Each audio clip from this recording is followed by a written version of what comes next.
Hello again, Annie Painter with Part B, Video 12, Cut Paper Creations, Mask with Mood and Attitude.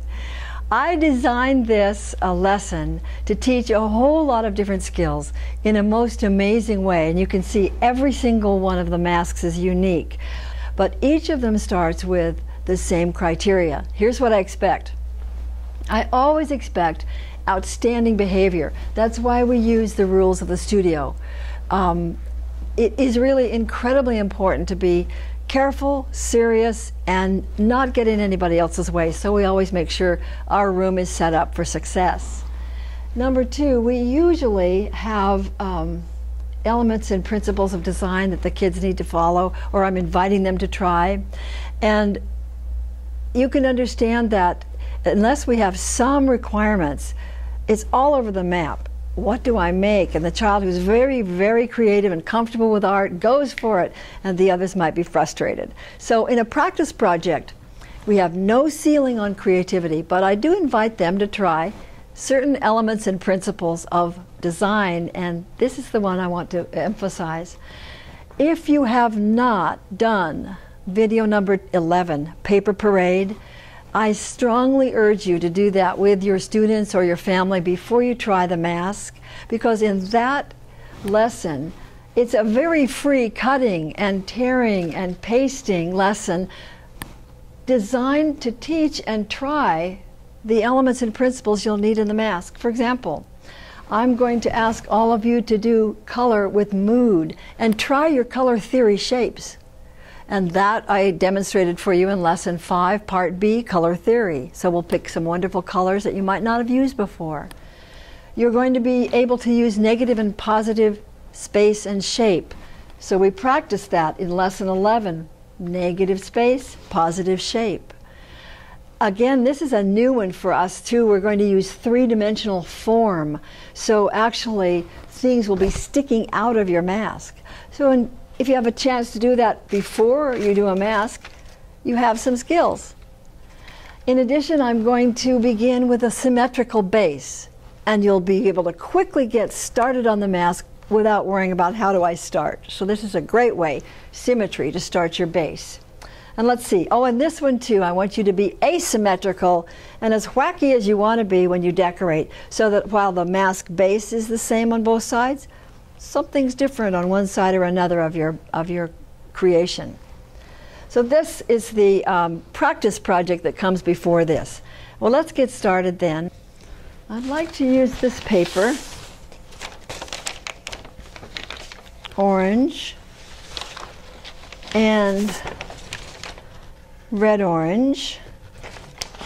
And I don't have any cyan, but that doesn't matter because bonus blue works just as well, and it's a blue, and so we'll just grab some blue. I have orange and blue. These are wonderful special effects papers my students made, scraps left over, and some of that wadded paper. So I'm going to take all those and use those for my supplies, and you can see that I have found that combination by using a split complement, the isosceles triangle. Set that aside. Now, I adapted a base pattern for you from a kid's theater book, and rather than having something online that you have to download and Xerox, I figured out a way to just use half a piece of 12 by 18 paper, fold it in half, fold it in half again. And what I learned from the kids' book was that when you make a mask, you have to have a pattern that leaves a space here so that you can build a nose or a snout or a beak or something like that out. So I figured, why don't we just try it like this? We just make a dot here right in the middle where I folded it, and another dot right here where I folded it. And then make a curved line. And then 2 fingers into there, a little place where an eye hole might go. And your whole pattern just looks like that. And this is what we'll cut out, and this is where we'll make a tiny eye hole. But now the fun starts. We are going to place this on a solid color. I'm going to start with the yellow, orange, And all of our papers need to have their borders cut off. This one we're going to fold with the color inside. So now what I'm going to do is to prepare my pattern to put on the paper, colored paper I've just folded, and I'm just going to cut this section out. And then I'm just going to pinch right across here. Now what I learned from the kids' theater book was that, and I know this from being in the arts a lot, that if you're doing a mask for theater, you don't want your own eye to show. You want to create the image of an eye that's the mood you want. And I would like to have you be sure that your mask, no matter what size your paper is, your mask base and your colored paper are even.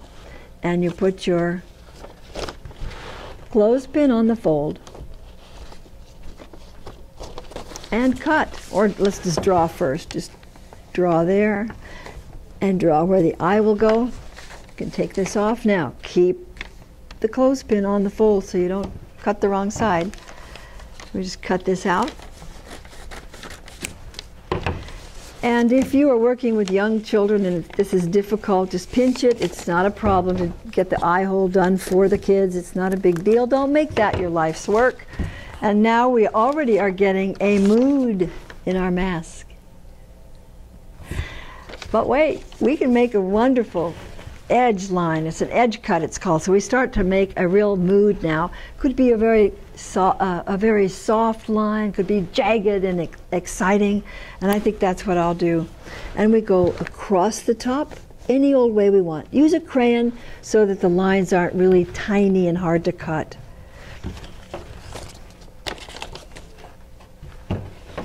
And when you've checked all the students and they have a good cuttable line, everybody gets to cut. But remember, save your scrap, because we've learned in other projects that scrap makes wonderful decorations. Oh, but look where we're going with this. Yes. And now you place your mask one way or the other on a black background, or we can use other colors too, but you might put it on this way and start building things that come out. All right, I'm going to go ahead and demonstrate making a beak. This time I'm going to fold it the long way horizontally with the color out. Now this will be the part that I'm going to put here that goes out from my face. So I'm going to put my clothespin on the fold so I don't forget. I will not cut up there. And I'm going to make a light crayon line that drives like a car from the lower left to the upper right in an interesting way, a very interesting line. So let me show you how that will go. I think I'll go like this and then make sort of teeth kind of things and then back up to here. I'm going to make it darker so that you can see it on the video, but I wouldn't make it this dark. I wouldn't want it to show this much on my mask. And we cut.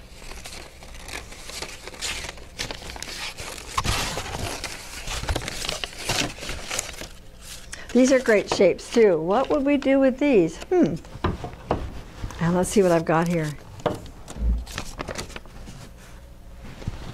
Not bad, but it's not going to fit in there until I make a little tab.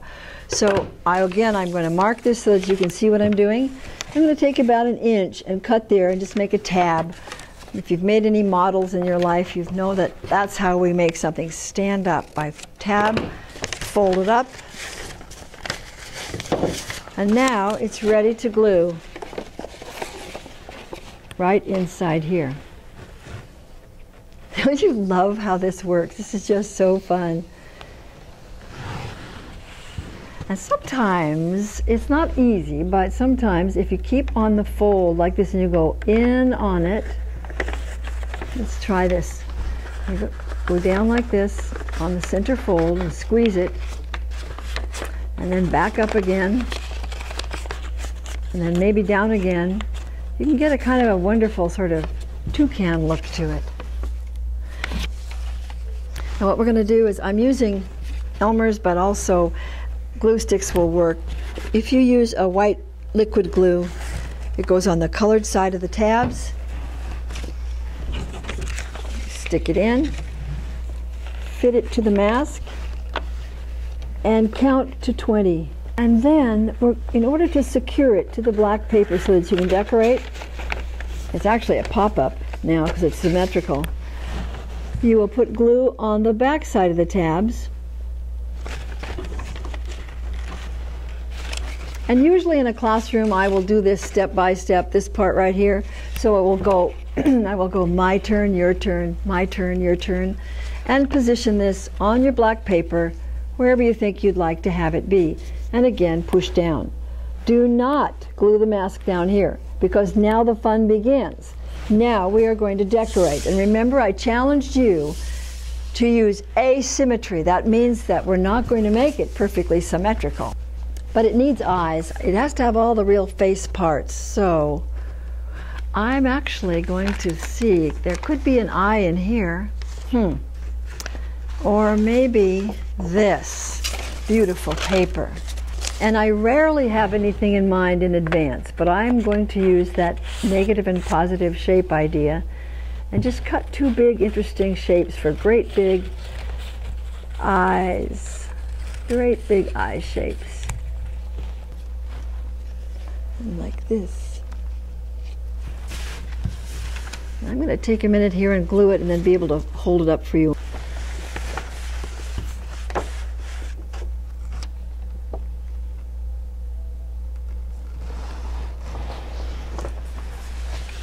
Let's see, I also challenge you to repetition. I have some great shapes here. I think that I'm going to save those for the asymmetry. Oh, look! I have some wonderful positive shapes. They could be tears.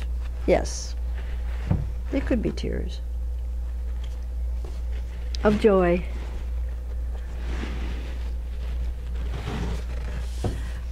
And now I'm just going to stand up so that I can get a better look at it. Looks like it needs to have some decorations on it. Sometimes in that beautiful paper that we did, you will find amazing shapes that you or your classmates have done, and we're just going to use those just as they come right out of the paper. But I'm trying everything that I was invited to try. Repetition, form. Now this will be a wonderful 3D thing. Where could I put this? How about here for asymmetry?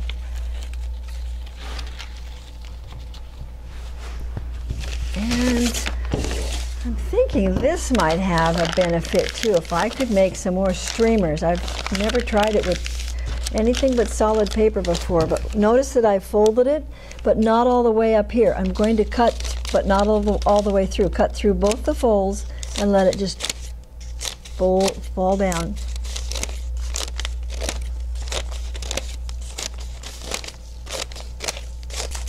Now, in order to be safe, please don't use your scissors open, but if you'd like to curl some of these, hold it very gently but firmly, and don't move the hand that's holding, just move the scissor and firmly pull, and you get a great curl. And let's go in and do some more. I like this. And I think one of them needs to be here. And one of them needs to be here.